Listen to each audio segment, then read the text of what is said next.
తెలియజేస్తున్నాను. పేరు పేరున దేవుడు మిమ్మల్ని దీవించాలని, మీ కుటుంబాన్ని దీవించాలని, మీ బిడ్డలను దీవించి ఆశీర్వదించి తన మహిమ కొరకు మనందరి తన మందిరం ఉంచుతాడని ఆశపడుతూ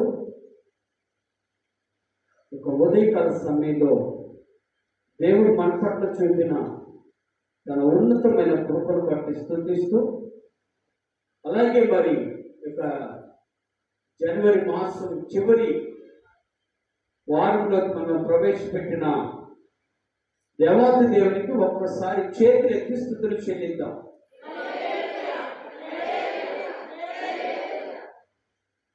ఇక ఉదయకాల సమయంలో ఒక విషయాన్ని మీతో పంచుకోవాలని ఆశపడుతున్నాను. అదేంటంటే, ఆ దినాల్లో క్రైస్తవులు అనబడిన వారు, ప్రభు నమ్ముకున్న వారు, ప్రభు మార్గములో నివసించిన వారు, ప్రభు సన్నిధిలో గడిపిన వారు, ప్రభు కొరకు జీవించిన వారు అనేక మంది ప్రార్థన ఫలమే ఈ రోజున నీవు నేను సంతోషంగా ఈ యొక్క మందిరంలో కూర్చొని ఆరాధించుకోవడానికి అవకాశం దొరికింది. అనేక మంది కన్నీటితో ఇచ్చినటువంటి ఆ యొక్క విత్తనాల వలన ఈ రోజున మనం సంతోషంతో పంట కోసుకుంటూ ప్రభుని ఆరాధించేటువంటి బిడ్డలుగా మార్చబడ్డాం. అనేక మంది త్యాగాల ఫలితమే అనేక మంది ప్రాణాలను సైతం లెక్క చేయకుండా ప్రభు కొరకు జీవించిన వారి జీవితాల సాక్షిగా ఈ రోజున మనమందరము కూడా ఈ మందిరంలో లేదనుకుంటే ఈ స్థలంలో నిలబడి కూర్చొని ప్రార్థన చేస్తున్నామంటే కేవలం వారి యొక్క ప్రతిఫలమే, వారి యొక్క కార్యములే. యేసుక్రీస్తు ప్రాణం పెట్టాడు అనేది ఎంత సత్యమో, యేసు కొరకు జీవించిన వారు, యేసుని అంగీకరించిన వారు, యేసు నామంలో ప్రార్థించిన వారు, యేసు నామాన్ని గణపరిచిన వారు సైతము కూడా ప్రాణాలు అర్పించారు. ఏ మాత్రము తేడా లేకుండా, వయస్సుతో నిమిత్తం లేకుండా, ధనముతో నిమిత్తం లేకుండా, ఏ విధంగా కూడా ఏ ఆధిక్యత కూడా విలువ కట్టకుండా వారి జీవితాలను దేవుని కొరకు ప్రాణార్పణముగా అర్పించినటువంటి భక్తులు చాలా మంది ఉన్నారు. అందుకని ఈ రోజున మనమందరము సంతోషంగా ఉండటానికి కారణం ఏంటంటే వారు చేసినటువంటి ప్రతిఫలమే, వారు చేసినటువంటి ఆ కార్యంలో ఈ రోజున నిన్ను నన్ను దేవుని మందిరంలోకి నడిపించారు. లేకపోతే మనం ఎలా ఉండేవాళ్ళమో చెప్పనా? మన ఇష్టానుసారమైన జీవితానికి లోబడిపోయి మన ఇష్టం వచ్చింది చేసుకుంటూ దేవునికి దూరంగా బ్రతుకుంటూ చివరికి అగ్నిలోకి అనగా నరకంలోకి ప్రవేశించేటువంటి ఆ స్థితిలో ఉన్న మనలను మహాదేవుడు నరకం నుండి తప్పించాడు. మీరు జాగ్రత్తగా గమనించండి. ఆనాడు అపొస్తలులు గాని, ఆనాడు క్రైస్తవులు గాని చేసినటువంటి త్యాగం ఏంటో చెప్పనా? వారు ఏ విషయంలో కూడా దేవునికి దూరం కాకుండా, దేవుని సన్నిధికి దూరం కాకుండా, ప్రభుత్వ బలంలో దూరం కాకుండా, ప్రభు సన్నిధిలోని గడుపుతూ ప్రభు యొక్క నామాన్ని ఉచ్చరిస్తూ ప్రభు కొరకు జీవించినటువంటి వారి యొక్క సాహసమే ఈ రోజున నీవు నేను పొందుతున్న సమాధానం అని జ్ఞాపకం చేసుకోవాలని ప్రభుపేట మనం చేస్తున్నాను. ఒక వ్యక్తిని మీకు పరిచయం చేయాలని ఆశపడుతున్నాను. నేను ఈ యొక్క చివరి వారంలో, అంటే అనగా ప్రతి నెల చివరి వారంలో ఒక్కొక్క మిషనరీ గురించి కానీ, లేదా ఒక్కొక్కరు హతసాక్షులైనటువంటి వారి గురించి కానీ దేవుని యొక్క సందేశాన్ని ఇవ్వాలని ఆశపడుతున్నాను. అదే మొట్టమొదటిసారిగా ఒక చిన్న పిల్ల, 15 సంవత్సరాల వయసు కలిగినటువంటి ఒక చిన్న బిడ్డ దేవుని కొరకు ప్రాణాలు అర్పించిందంటే నాకు ఆశ్చర్యం వేసింది. ఎంత వయసు? మనకి ఎంత వయసు? ఎంత వయసు? కానీ ప్రాణాలు అర్పించకపోయినా ప్రభు పాదాల మీద పడదాము అనే ఆలోచన కూడా కలగటం లేదంటే మనం ఎంత దౌర్భాగ్యులమో అదంటారు. అరే ప్రభు సన్నిధికి రావడానికి కూడా మనం ఎంత అశ్రద్ధ చేస్తాం. ఏమనాలి వారిని? అర్థమవుతుందా? వాళ్ళు ప్రాణాలు ఇచ్చారండి. వాళ్ళు ప్రాణాల కోసం వాళ్ళ జీవితాలు ప్రాణంగా పెట్టేసేసారు, పణంగా పెట్టేశారు.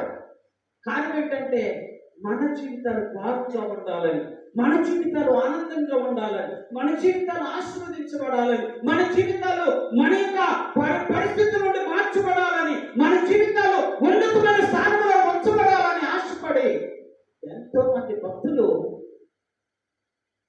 మన క్షేమం కొరకు ఆ రోజుల్లో ప్రాణాలు సైతం అప్పగించి వారు క్షేమాన్ని కోల్పోయారు.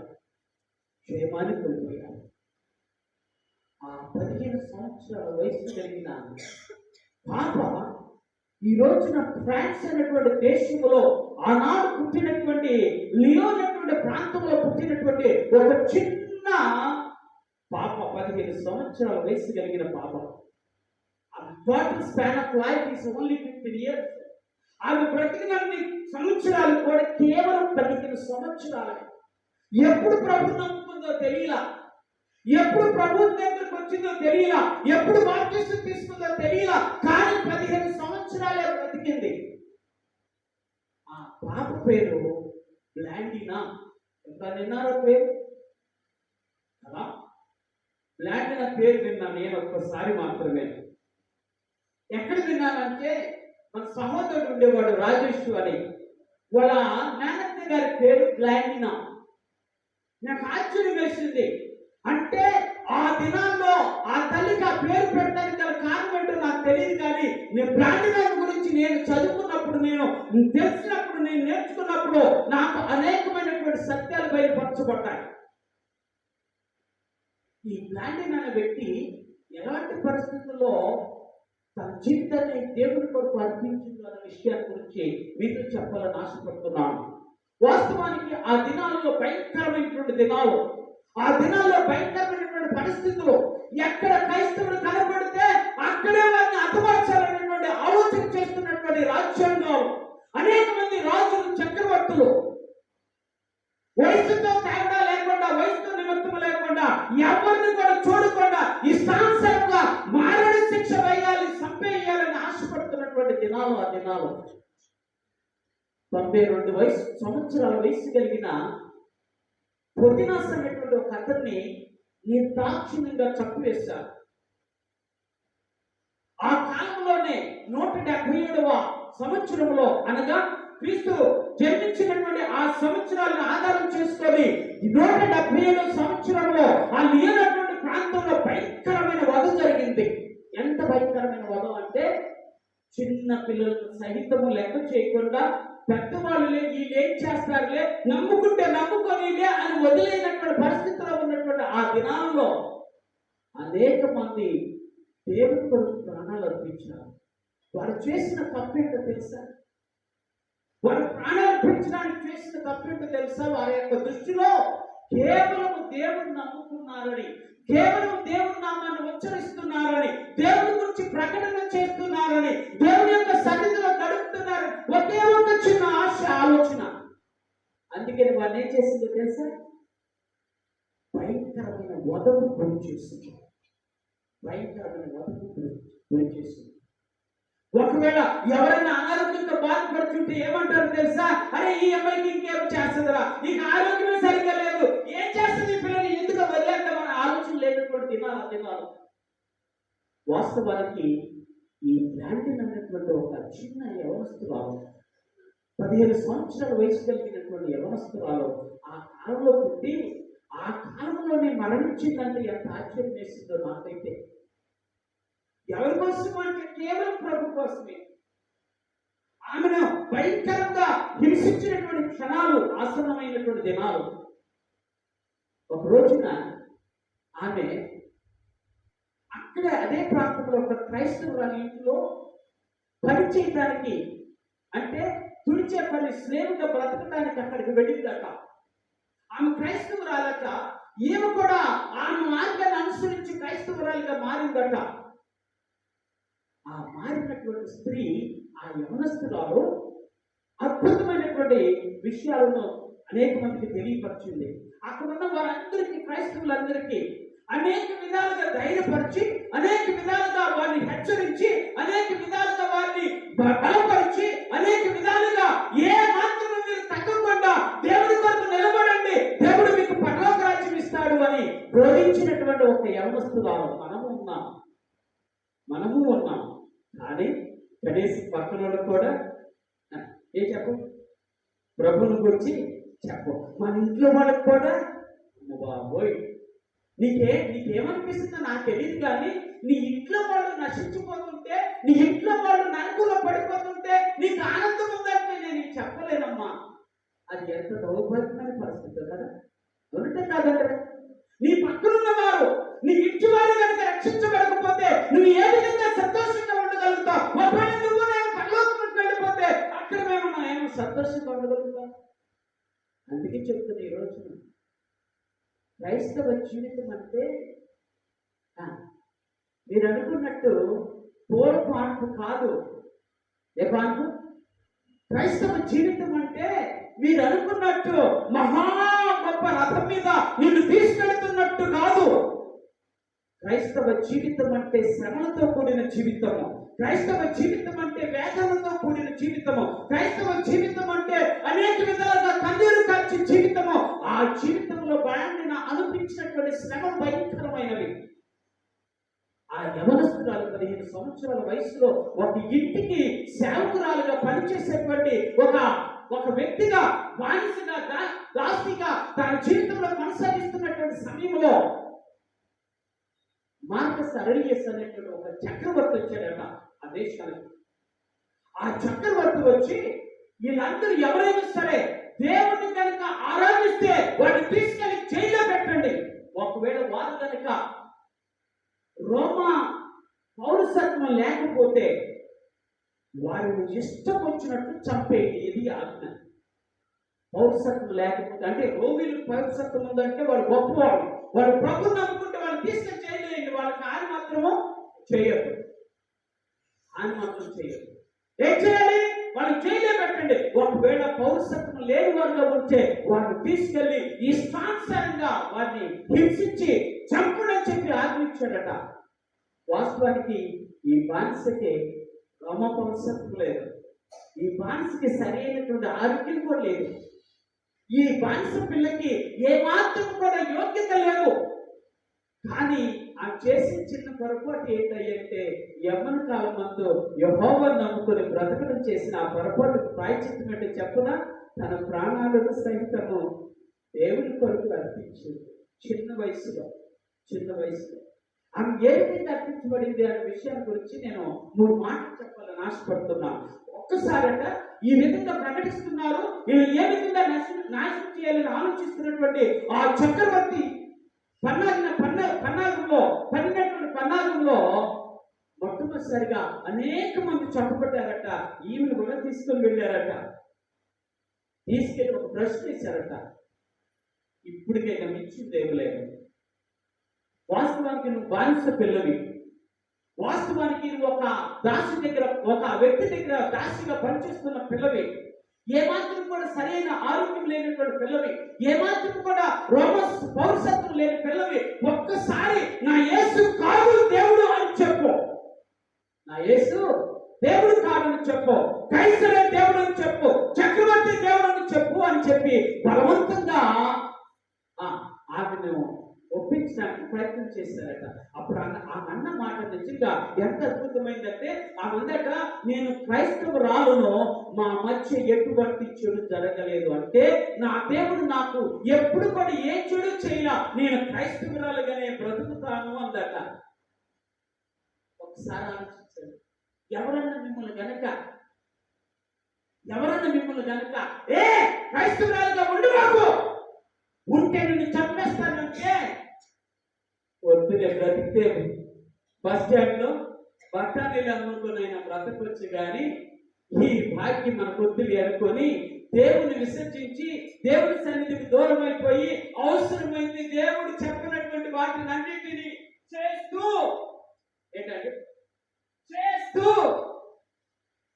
ఇష్టం వచ్చినట్టు జీవించడానికి, విడిగా జీవించడానికి ప్రయత్నం చేస్తాం. అదంటారా? కానీ ఆ పిల్ల మాత్రం, ఆ చిన్న పిల్ల అంతట, నో, నా దేవుడు ఇప్పుడు వరకు నాకు ఏ హామీ చేయాల, అలాంటి దేవుడుగా నేను, ఆ దేవుని బిడ్డగా, క్రైస్తవురాలుగా నేను బ్రతుకుతాను అందట. ఒకవేళ అలా బ్రతుకుతాను అంటే, ఆనాడు పాత నిబంధనలు దానియేలుకు పడిన పరిస్థితి ఏంటి? ఎక్కడేసారని చాలా జాగ్రత్త. ఎందుకంటే చాలా మంది ఇదే మాట మాట్లాడతారు, సింహాల బోన్లో కాదండి అవి వేసింది. సింహాల బోన్లో వేస్తే మూడు ఉంటాయి, లేదా రెండే ఉంటాయి. మగది ఆడుతుంటుంది, సింహాలకి మరి ఎక్కువ ఉండదు. కానీ సింహాల గుహలో వేస్తారట. సింహాల గుహలో వేసినట్టుగానే ఈమెనట బ్లాంటినాని ఒక పొయ్యికు కట్టేసి ఆ పొయ్యిగా వేలాడదీసినటువంటి ఆమె ఎదుటికి సింహాలను వదిలారట.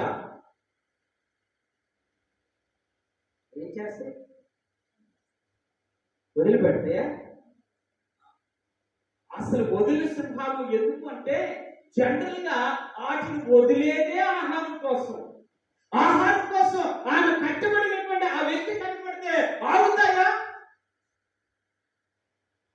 కానీ ఆనాడు దానియేలు నమ్ముకున్న దేవుడు సింహపు గుహలో ఏ విధంగా అయితే దానియేలుకు క్షేమమునిచ్చాడో, అలాగే బ్లాండినాకు క్షేమమునిచ్చాడు. ఈ రోజు దేవుడు మాట్లాడుతున్న మాట ఏంటంటే, శ్రమ వస్తున్నాయని నువ్వు ఒకవేళ సన్నిగిలిపోతావేమో, శ్రమ వస్తున్నాయని ఒకవేళ కృంగిపోతావేమో, బాధ వస్తున్నాయని బాధపడుతూ ఉంటావేమో. దేవుడు చెప్తున్న మాట ఏంటంటే, నిన్ను రక్షించగలిగిన సమర్థుడు నా యేసయ్య నీతోనే ఉన్నాడు. దేవుని స్తోత్రం. ఎవరితో ఉన్నాడు? నీతోనే ఉన్నాడు.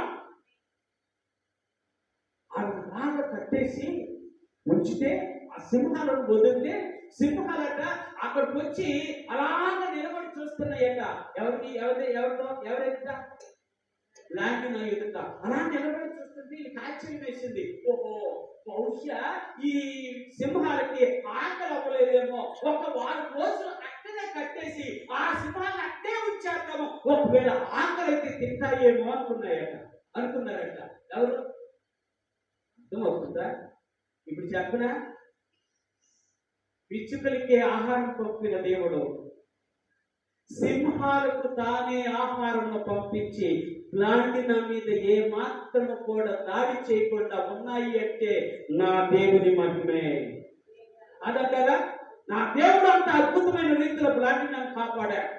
ఏ మాత్రం వారం రోజులు అలాగే కట్టివేసిన ఏ సింహాన్ని కూడా వదిలిపెట్టిన ఏ సింహం కూడా ఆమె మీద కనీసం దాడి చేయలేదు. ఆమె తల ఉంచుకొని ప్రార్థన చేస్తుంటే పరలోకపు దేవుడు తలెత్తుకొని సింహాల నోళ్లను మూయించేశాడు. ఏ మాత్రం కూడా హాని చేయకుండా ఆ సింహాల నోళ్లను మూయించిన దేవుడు ఈ రోజున బ్లాండిన ఎదుట ఉన్న సింహాల నోళ్లను కూడా మూయించాడు. అదే చెప్తున్నప్పుడు నేర్పెట్లాగా, దేవుడు నీ ఆకలిని తీర్చగలిగే దేవుడు, నీ ఆకలిని తీర్చగలిగే దేవుడు. నువ్వు ఏ స్థితిలో ఉన్నా నీ ఆకలిని తీర్చగలిగిన దేవుడు, నీకు హాని తలపెట్టకుండా ఉంచగలిగిన దేవుడు. స్తోత్రం. ఏ కీడు నీకు రాకుండా చేయగలిగిన ఏకైక దేవుడు. సరిగా అనుకున్నారట. ఒక వచ్చిన భాగాన్ని నా దృష్టికి తీసుకొచ్చాను. అది ఒకటే మనం ఒకసారి ఆలోచించేసాం. అది ఏంటంటే, కొరింథీయులకు రాసిన 2వ పత్రిక 12వ అధ్యాయం 9-10 చూస్తున్నాం. జాగ్రత్తగా ఆలోచించేద్దాం. కొరింథీయులకు రాసిన, అందుకు నా కృప నీకు చాలును, బలహీనతలయ్యకు నా శక్తి పరిపూర్ణమగుచున్నదని ఆయన నాతో చెప్పిన. కాగా క్రీస్తు శక్తి నా మీద నిలిచిన నిమిత్తము విశేషముగా నా బలహీనతలు అయితే బహు సంతోషముగా అతిశయపడుతును. ఇంకొక మాట కూడా 19వ చివరి భాగం చదువుతాను. నేనెప్పుడు బలహీనుడున్నా అప్పుడే బలవంతుడు కనుక క్రీస్తు నిమిత్తము నాకు కలిగిన బలహీనతలోను, నిందల్లోను, ఇబ్బందుల్లోను, హింసలోను, ఉపద్రవంలోను నేను సంతోషించుచున్నాను. దేవుని స్తోత్రం. ఎవరండి? ఇలాంటి నా హృదయంలో ఈ మాట బాగా గట్టిగా పలుకుతుందట. ఆ హృదయంలో ఈ మాట వస్తూ ఉందట. నా బలహీనతల యందే నా దేవుని యందు నేను సంతోషిస్తాను. బలహీనతల నుండి విడుదల కలిగించే దేవుడు నా పక్షాన ఉన్నాడు కాబట్టి నా బలహీనతల యందే నేను సంతోషిస్తానని ఆనందంగా ఉందట. ఈ రోజున చిన్న బలహీనత వస్తే చిన్న బలహీనత వస్తే ఇంటిలో 10 మందిని ఏడిపిస్తాం కాదా? నాకేదో అయిపోతుంది, నాకేదో జరిగిపోతుంది, అరే నన్ను హాస్పిటల్ తీసుకెళ్ళండిరా, అరే నన్ను బాగు చేయండిరా, ఏదో ఒక విధంగా నన్ను రక్షించండిరా కాదా? తప్పులేదు, తప్పులేదు. కానీ ఆ రోజున లాంటి నాటి ఎవరూ లేరు. లాంటి నాటి కనీసం ఓదార్చే వారు కూడా లేరు. లాంటి నా పక్కన కూర్చొని ఏ కాదులేమ్మా నీకు దేవుడు ఉన్నాడు అని చెప్పగలిగిన వారు కూడా కనపడలేదు. అయినా లాంటి నా దేవుని కొరకు నిలవాలి అనుకుంది. దేవుని కొరకే నిలిచి దేవునిలోనే సంతోషించింది. దేవస్తోత్రం. ఆమె బలహీనరాలైనా, ఆమె కట్టబడుతున్నా పట్టబడుతున్నా ఏమాత్రం కూడా తలవంచకుండా తన జీవితాన్ని ప్రభు సన్నిధిలో గడపడానికి ఇష్టపడి చివరికి ఆమె ప్రార్థన సింహపు నోళ్లను ముయించగలిగిందంటే జ్ఞాపకం చేసుకో, నీ దేవుడు చేసిన ప్రార్థన ఆలకించి నీకున్న సమస్యల నుండి విడుదల కలిగించగలిగిన సమర్థుడు, విడుదల కలిగించగలిగిన సమర్థుడు. సరే కదా అనుకున్నారట. ఈ అమ్మాయి ఎందుకో సింహాలు కూడా చెప్పలేకపోయి ఇలా కాదు ఒక పని చేద్దామని చెప్పి ఆమెనట ఒక ఎనుక సువ్వలని కిటికీలాగా చేసి ఆ కిటికీలను ఆ యొక్క ఎనుక సువ్వలను బాగా కాల్చి ఆమెని దాని మీద పడుతూ కూర్చోబెట్టారు. ఎంత చిన్న వయసు అంటే మన భాషలో కనీసం ఎంత లేత వయసు కదండి. ఎంత మొక్కలాంటి మనిషిని ఆ విధంగా కూర్చోబెడితే ఏమైపోతుందో కదా. ఆ టైంలో తనకు ఒక ఆలోచన వచ్చిందట. ఒక మాట చూద్దాం, బైబిల్లో వచ్చేది ఒక మాట చదువుతాను మీకు. పరిశుద్ధ గ్రంథంలో పేతురు రాసిన మొదటి పత్రిక 4వ అధ్యాయం 16-19 చదువుతున్నాను. పేతురు రాసిన మొదటి పత్రిక 4వ అధ్యాయం 16 చదువుతున్నాం. ముందుగా ఎవడైనను క్రైస్తవుడని బాధలను శిక్షణ ఎడల అతడు ఆ పేరును బట్టియే దేవుని మహింపరచును. స్తోత్రాలు. దేని బట్టి? ఎందుకో చెప్పనా? ఇప్పుడు ఒక గొప్ప ప్రాజెక్ట్ ని మన ముఖ్యమంత్రి గారు ప్రవేశపెట్టారు. ఏ ప్రాజెక్ట్? ఏ ప్రాజెక్ట్? కుల జన ఏంటది? జనగణన. ఓకే, అంటే ఇప్పుడు ఎవరో ఏ జాతికి ఏ కులానికి చెందిన వారో, ఓకే, ఏ మతానికి చెందిన వారో ఇవన్నీ రాసుకోవడానికి జనం మొదలేసేస్తారు. ఇక చాలా మంది సాధకులు ఏం చెప్తున్నారంటే నీకు ఇప్పుడు నువ్వేంటో బయటపడుతుంది, నీ క్రైస్తవ జీవితం ఏంటో. దేని బట్టి? దేని బట్టి? నువ్వు పొందే సర్టిఫికెట్లు బట్టి నిజమైన క్రైస్తవులు బయటపడతారట ఈ సమయంలో. ఎందుకంటే అందుకే వాళ్ళు ఏం చెప్తున్నారంటే మీలో ఎంతమంది క్రైస్తవులో మీ యొక్క పత్రాల్లో తెలిసిపోవాలి అని అందరిని ప్రోత్సహిస్తున్నారంట. అందరూ మీరు క్రైస్తవులుగా మారారు కాబట్టి క్రైస్తవ వ్యక్తిగా మీరు లోకానికి పరిచయం చేసుకోండి, మీ కుల సర్టిఫికేట్ మార్చుకోండి అని చెప్తున్నారట. నాకైతే ధైర్యం నాటి దండం పెడతాను, దండం పెడతాను. నాకు అదేమి రాట్లా. మీరు కనుక ఒకవేళ కుల సర్టిఫికేట్ మార్చుకొని క్రైస్తవులను పెట్టుకోండి అన్నాను అనుకుంటే మీరేమంటారు తెలుసా? ఆ, అది ఎట్ట మారుస్తాను జీవితంలో ఈ మాట ఎందుకు అనుకుంటే ఎందుకు పోగొట్టుకోవాలి కదా ఉద్యోగాలు వస్తాయని నాకు ఒక వ్యక్తి తెలిసిన ఆయన పేరు యాక్చువల్గా జోసఫ్. జోసఫ్ అంటే మన క్రిస్టియన్ నేమ్ కదా. జోసఫ్ అయితే ఆయనకి ఎంఆర్ఓ ఆఫీసులో ఎంఆర్ఓ గారు అన్నారట, నువ్వు పేరు జోసఫ్, నీకు క్రైస్తవ సర్టిఫికేట్ ఇస్తాం, హిందూ సర్టిఫికేట్ ఇవ్వను అన్నాడట. హిందూ సర్టిఫికేట్ ఇవ్వను అన్నాడు. హిందూగా నేను ఇవ్వను అంటే ఆయన మాకు ఏం అర్థం కాక 4-5 కనుక్కొని చివరికి పేరు మార్చుకున్నాం. ఏమని మార్చుకున్నా అంటే పుల్లారావు అని మార్చుకున్నాడు. పుల్లారావు అని మార్చుకున్నాడు. కాలం కలిసి వచ్చింది. పుల్లారావు పేరుకి ఈయనైతే మార్చుకున్నాడు, కానీ ఆయనకి జోసెఫ్ అనే పేరు మీద కండక్టర్ పోస్ట్ కి ఎంట్రీ వచ్చింది.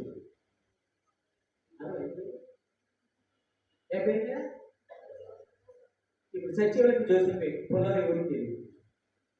పుల్లారావు ఎవరికి తెలియదు, జోసెఫ్ తెలుసు. రికార్డులో జోసెఫ్, ఈయన వాళ్ళ యొక్క రికార్డులో జోసెఫ్ గారు ఉండిపోయాడు. అర్థమవుతుందా? నేను ఒక విషయం చెప్పరా, నువ్వు నిత్యముగా బ్రతకగలిగితే నీ దేవుడు నిన్ను ఉన్నతమైన స్థానంలో ఉంచగలిగిన సమర్థుడు. నువ్వు దేవుని కొరకు జీవించకపోయినా ఓకే, దేవుని కొరకు జీవించాలని ఆశ కలిగి ఉంటే చాలు, ఆ దేవుడే నీకు అన్ని విధాలుగా సహాయకుడిగా ఉంటాడు. సహాయకుడిగా ఉంటాడు. సహాయకుడిగా ఉంటాడు. మిమ్మల్ని బలవంత చేయట్లా, మళ్ళీ మీ తప్పు అర్థం చేసుకోవాలి. దేవుడు ఒకవేళ మిమ్మల్ని కనుక మార్చుకో అని దేవుడు సెలవిస్తే మార్చుకో. మీ బ్రతుకులు ఆయన సన్నిధిలో పట్టబయలు చేయబడతాయి. నా దేవుడే మీ బ్రతుకులను సరళం చేసి ఒక మంచి స్థితిలోకి మిమ్మల్ని ఉంచగలిగిన సమర్థుడు. సరే కదా అని చెప్పి ఆమెను అక్కడ తీసి తర్వాత అక్కడ ఉంటే ఇక ఏం అర్థం కావట్ల, వాళ్ళకి ఏం అర్థం కావట్లా, కాలిగట్టుగా ఏమాత్రం కూడా ఆలోచన కలగట్ల వాళ్ళకి. ఇలా కాదులేని చెప్పేసేసి భయంకరంగా కొట్టేసేసి ఆమెని పటాలు కొట్టి తీసుకెళ్లి మళ్ళా జైలు పెట్టారు. ఎంత వయసు? కొరడాలు ఎంత భయంకరంగా తెలుసా? యేసుక్రీస్తు కొరడాలు కొట్టబడిన ఆ కొరడాలు రోమిలు కొట్టే కొరడాలు మామూలు కొరడాలు కాదు. రోమిలు కొట్టే కొరడాలకి ఒక చిన్న బాలు మేకుడుగా ఉంటది, పొక్కెల్లా ఉంటది. అలా కొట్టగానే ఆటోమేటిక్గా చర్మము ఊడి బయటకు వస్తారు. చర్మము ఊడి బయటకు వస్తారు. ఆ లేత శరీరం మీద అలాంటివి కనుక పడితే ఆ శరీరం ఎంత భయంకరంగా మారుతుంది కదా. నిజంగా నేను చెప్తున్నా, నా దేవునికి మనం ఎంత రుణపడి ఉంటాం. ఎందుకంటే మనకు అలాంటి పరిస్థితులు లేవు.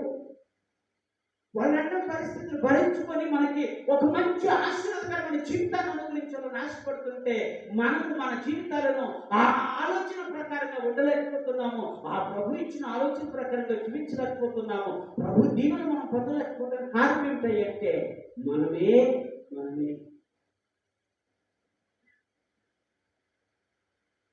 సరే కదా అనుకున్నారు. దానివల్ల ఏ ప్రయోజనం రావటం లేదు.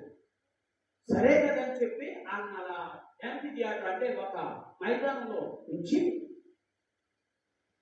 మైదానంలో ఎద్దును వదిలేశారు. ఎద్దులు వచ్చి పొడిచి ఆ అమ్మాయిని ఎలా పొడిస్తే మీకు పిక్చర్ కూడా చూపించాలంటే కానీ మాకు ఎందుకంటే టైం లేదు, ప్రాజెక్టు కావాలి మాకు. ఆమె గాలిలో ఇలా పేలినట్టుగా ఉంటుంది. ఆ కొమ్ము తగిలి అలా ఉంటుంది ఆ పిక్చర్.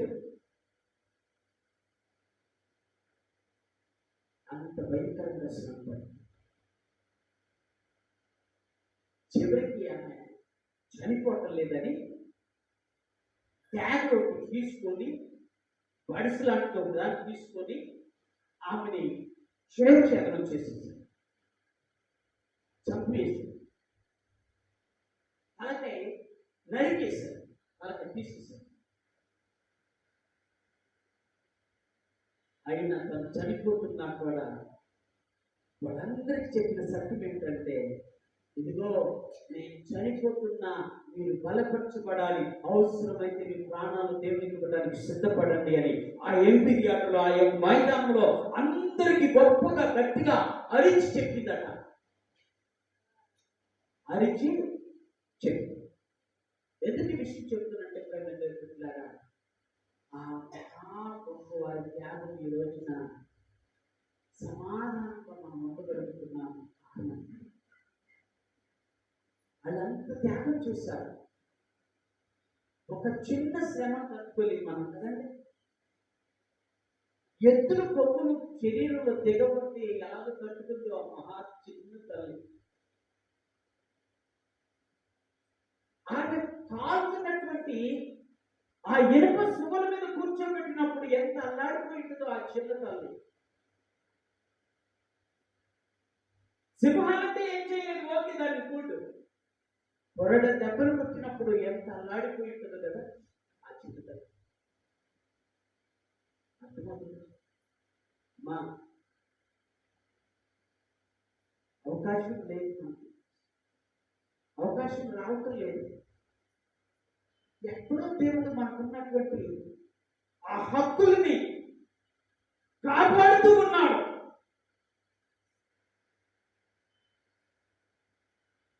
మన స్వేచ్ఛ ఇచ్చిన దేవాది దేవుడు మనల్ని కాపాడుతున్నాడు.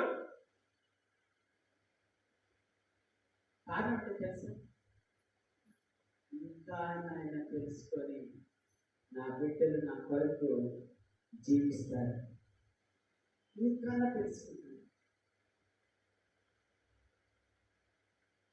లాంటిన తన జీవితంలో నేడు ఫ్రాన్స్ అనేటువంటి ప్రాంతంలో జూన్ 2వ తారీఖున ఆయన గూర్చి మహా గొప్ప పండుగ చేసుకుంటారు. కొంతమంది ఆగస్టు 22 చేసుకుంటారు జర్మనీ దేశస్తులు. ఫ్రాన్స్ దేశస్తులు మాత్రం ఆమెను జ్ఞాపకం చేసుకుంటూ 2వ తారీఖు గొప్ప పండుగ చేసుకుంటారు. ఇదేంటండి, చనిపోయిన వాళ్ళ గురించి గొప్ప పండుగ చేసుకుంటున్నారంటే మీకు కదా బాధ కలిగిందా? ఇదేంటి, చనిపోతే పండగ? అవును, మామూలు పుడితే పండగ కాదు, అర్థమైందా? పుడితే పండగ కాదు. మనం ఏం చేస్తాం, పుడితే పండుగ చేసుకుంటాం, కానీ పుడితే పండగ కాదు చేసుకోవాల్సింది. ఏ పండుగ చేసుకోవాలి? చనిపోతే పండుగ చేసుకోవాలి, అర్థమైందా? అందుకే యేసుక్రీస్తు అంటే రోమీ పత్రికలు అంటాడు, ఎవరైనా దుఃఖపడుతున్న వారి ఇంటి అందుకే మీరు వెళ్ళండి. దగ్గరికి మనం ఎక్కడికి వెళ్తాం? పండుగ చేసుకున్న వాళ్ళ దగ్గరికి వెళ్ళి ఏంటంటే ఇవాళ మీరు అది వేసారా, ఇది వేసారా, బాగుందా, తప్పు లేదు.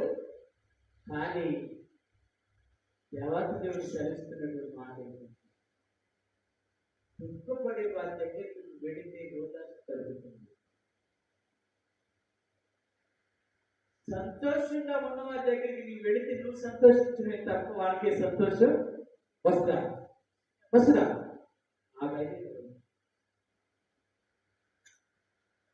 ఒకరి జన్మదినం కంటే మరణ దినమే మేలు.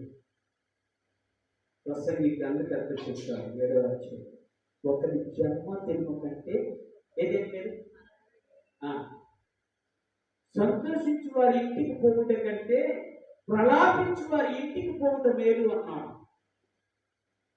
ఎందుకు ఈ విషయం చెప్తున్నంటే, మనం చాలా బాధ్యతలు ఉన్నాయి క్రైస్తవులుగా. మనకు ఎన్నో భారమైనటువంటి పనులు ఉన్నాయి, బాధ్యత కలిగిన పనులు ఉన్నాయి. కనీసం దేవుని కొరకు కష్టించకపోతే, నేను అనే మాట ప్లానింగ్ లాగా మీకు జరుగుతుంది అని అంటలే, కానీ ఆమెకు జరిగింది, ధైర్యం వహించి తన ప్రాణాన్ని దేవుని కొరకు అర్పించింది.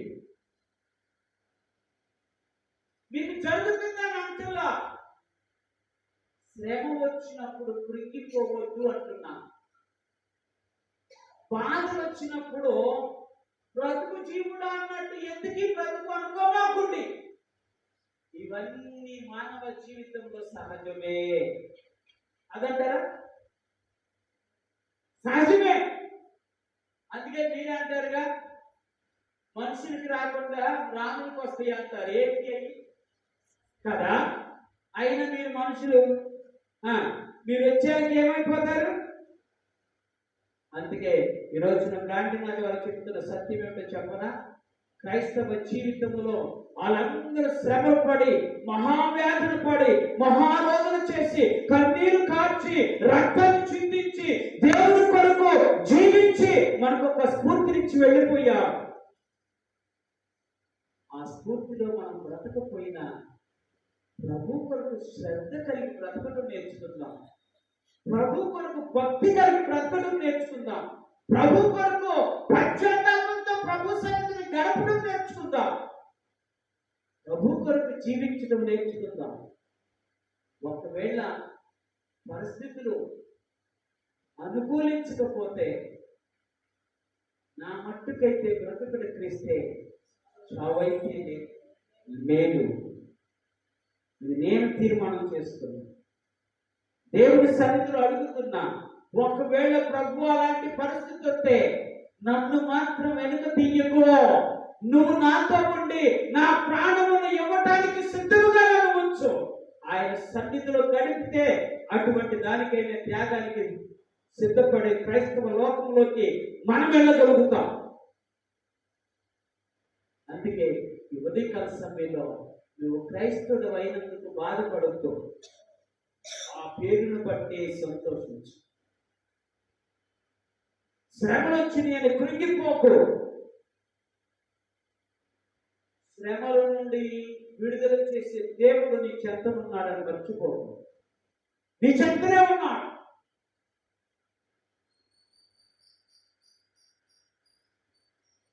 కష్టాలు వస్తున్నాయి, ఎంతో భయంకరమైన వ్యాధులు నేను గురైపోతున్నాను అనుకుంటున్నావా?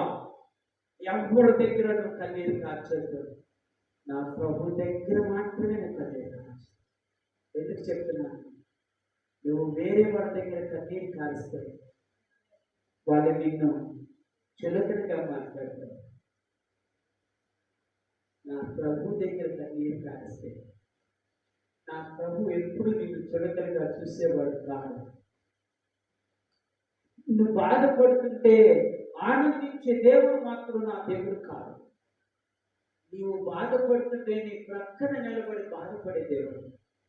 ఈ రోజున లాండిన తన ప్రాణాన్ని ఇచ్చింది అంటే, ఈరోజు చెప్పుకోవడానికి లాండిన ఉండడానికి కారణం ఏంటో చెప్పనా? ఆమెకు దేవుని మీద ఉన్న ప్రేమే. మనమందరం అనుకుంటాము, నా దేవుడు నన్ను ప్రేమించాడు, నా దేవుడు నా కొరకు ప్రాణం పెట్టాడు, నా దేవుడు నన్ను రక్షించాడు, నా దేవుడు నన్ను పరలోకమునకు చేర్చాలని ఇష్టపడుతున్నాడు, ఆయన తిరిగి రానయ్యన్నాడు. అబ్బో,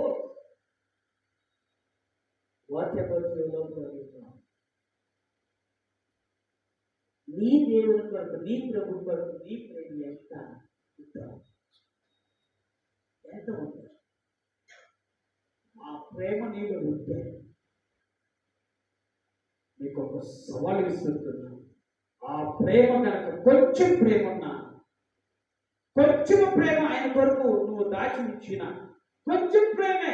ఆయనైతే ఎక్కువ ప్రేమించాడు. ఎంతగా ప్రేమించాడు చెప్పనా? ఆయన శిలువ మరణం అంతగా ప్రేమించాడు.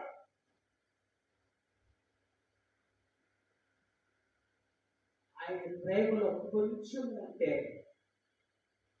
నువ్వు ఏ మాత్రం కూడా అశ్రద్ధ చేయవు, ఏ మాత్రం కూడా జాగు చేయవు, ఏ మాత్రం కూడా ప్రార్థించక ఉండలేవు, ఏ మాత్రం కూడా దేవుని సన్నిధిలో ఆరాధించకుండా గడపలేవు.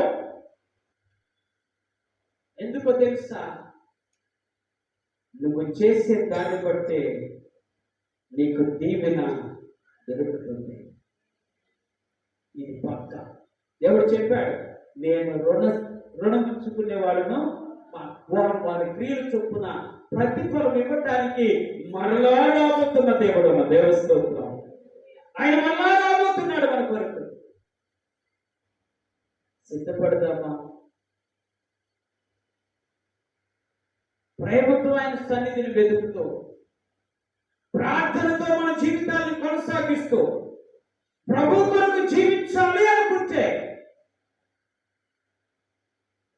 ఏ కార్యం చేయడానికైనా నా యేసయ్య మాత్రం వెనకాడు.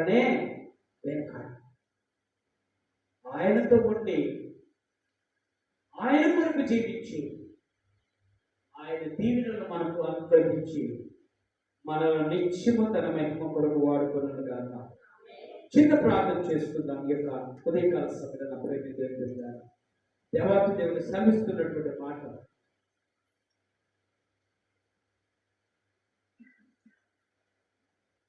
She is blessed because she died for Lord Jesus Christ.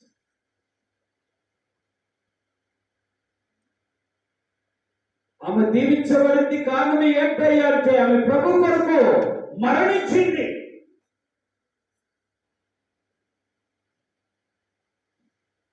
యేసు తన పట్ల చూపించిన ప్రేమకు ప్రతిఫలముగా దేవుని కొరకు తన ప్రేమను చాటుకున్నది. యవనస్తురాలు, చిన్న బిడ్డ, లేత వయస్సులోనే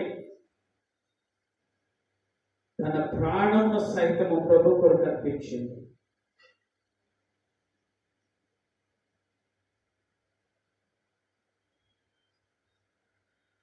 నీవు అంత త్యాగం చేయమని దేవుడు అడుగుతలేదు.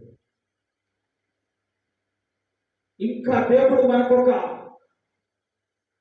అద్భుతమైన చట్టాన్ని ఇచ్చాడు, స్వాతంత్ర్యం ఇచ్చాడు, మనకు హక్కులను ఇచ్చాడు.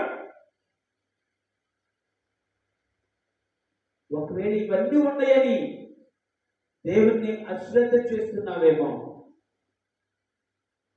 ఒకవేళ వీటన్నిటిని కాలు రాసినటువంటి కాలము సమీపిస్తే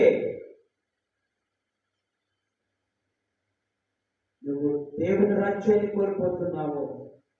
ఇక్కడ కూడా నువ్వు నీకున్న రాజ్యాన్ని కోల్పోతున్నావు, నీకున్న ఆధిక్యతను కోల్పోతున్నావు. అక్కడ కోల్పోతున్నావు, ఇక్కడ కోల్పోతున్నావు. ఇదిగో ఆయన నీ కొరకు గొప్ప బహుమానంతో సిద్ధముగా ఉన్నాడు. యేసు ప్రభువా, ఈ సన్నిధిలో గడిపే భాగ్యం నాకు దయచేయి. నీ కొరకు జీవించే జీవితాన్ని నాకు దయచేయి. ఏ యొక్క శ్రమను కూడా లెక్క చేయకుండా, ఏ యొక్క వ్యాధులు కూడా నన్ను కృంగదీయకుండా నిత్యము నీ ఆత్మశక్తి చేత నింపబడిన వారే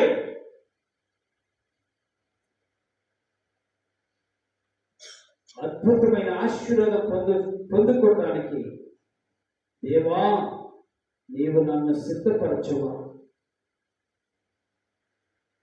ఇదే నీ ప్రార్థన అయితే నీ కుడి హస్తాలపై చూపించాడు.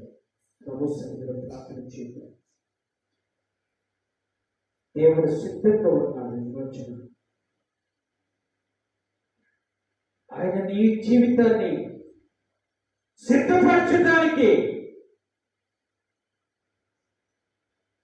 నీకున్న కష్టం నుండి విడుదల కలిగించడానికి, నీకున్న వ్యాధులను నయం చేయడానికి, నీకున్న బాధలను పోగొట్టడానికి నా దేవుడు సిద్ధంగా ఉన్నాడు. అయ్యా, నిన్ను ఆరాధించడానికి నాకు కావలసిన నీ కృప నాకు దయచేయి. నువ్వు ప్రేమించిన ప్రేమకు, ప్రాణమిచ్చిన ప్రేమకు ప్రతిగా నీ పట్ల నీ శరీరమైన సంఘం పట్ల కొంచెమనే ప్రేమ కలిగి ఉండటానికి దేవా నా హృదయాన్ని సిద్ధపరచువని వారు నీ కుడి హస్తాన్ని అలాగే నుంచి ప్రభు సన్నిధిలో ప్రార్థించుంటారు. పరిశుద్ధుడు తండ్రి, నాతో మాట్లాడితే ఎవరు అయ్యా?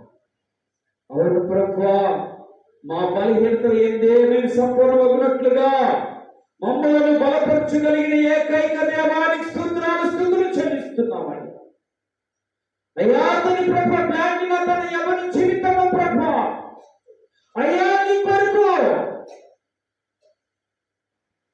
కరిగిపోయిన పువ్వొచ్చు వలె మైనం వలె తన జీవితాన్ని కరగ తీసుకొని కష్టాలను భరించి దేవా నీ కొరకు ప్రాణమిచ్చి నిత్య రాజ్యములకు వారసునిగా చేస్తావని నమ్ముచున్నా. మాకు అలాంటి పరిస్థితులు లేవు, కానీ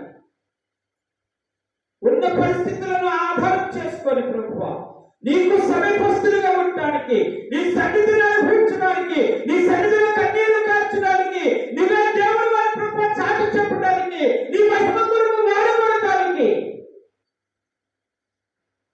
చేతులెత్తిన ప్రతి ఒక్క బిడ్డను మమ్మలను అయ్యా తన్ని శుద్ధపరచమని ప్రార్థన చేస్తూ ఈ కార్యక్రమంలో మా ప్రతి అవసరత తెచ్చి దీవించమని యేసు నామమున ప్రార్థించి వేడుకుంటున్నాను ప్రభు తండ్రి.